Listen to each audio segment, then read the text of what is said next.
jeune fille au père à Londres pour améliorer son anglais. Sophie Lyonnais, française âgée de 21 ans, est décédée le 19 septembre 2017. Le lendemain, alertés par les voisins inquiets de la présence d'une épaisse fumée et d'une horrible odeur, les pompiers ont découvert un cadavre carbonisé dans le jardin de Sabrina Kouidé, 35 ans, et Wissem Medouni, 40 ans, les employeurs de Sophie Lyonnais.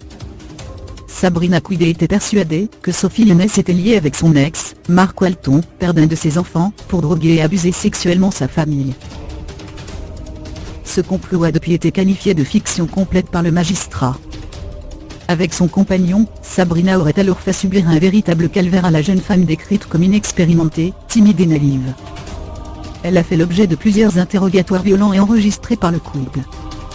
Sabrina Kouidé et Wissem Medouni avaient même confisqué la carte d'identité de Sophie Lyonnais ainsi que son portable. Ils ne la payaient également plus.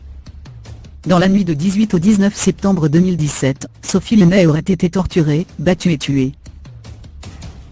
Le parquet a déclaré: seuls Kouidé et Medouni savent exactement comment ils ont tué Sophie, mais l'accusation a pu prouver qu'elle était morte à la suite de violences intentionnelles et constantes, et pas par accident.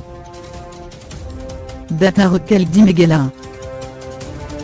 Le procès avait débuté le 19 mars dernier à la cour criminelle de l'Old-Bailey. Sabrina Kouidé et Wissem Medouni avaient plaidé non coupables de meurtre.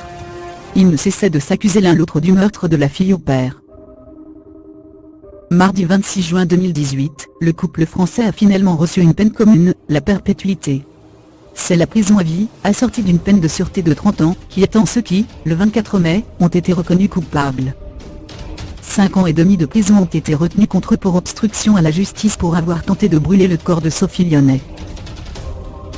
Les médecins ont confirmé que Sabrina Kouidé souffre de troubles mentaux et d'obsession. Cependant, le juge Nicolas Hyard est resté convaincu que le couple savait parfaitement ce qu'il faisait. L'avocat de Sabrina Kouidé, qui retournera dans un centre de détention spécialisé, a lu une lettre qu'elle a adressée à Sophie Lyonnais et sa famille. Elle s'est dit profondément désolée pour ce qui est arrivé à Sophie. Elle a déclaré penser à elle tous les jours.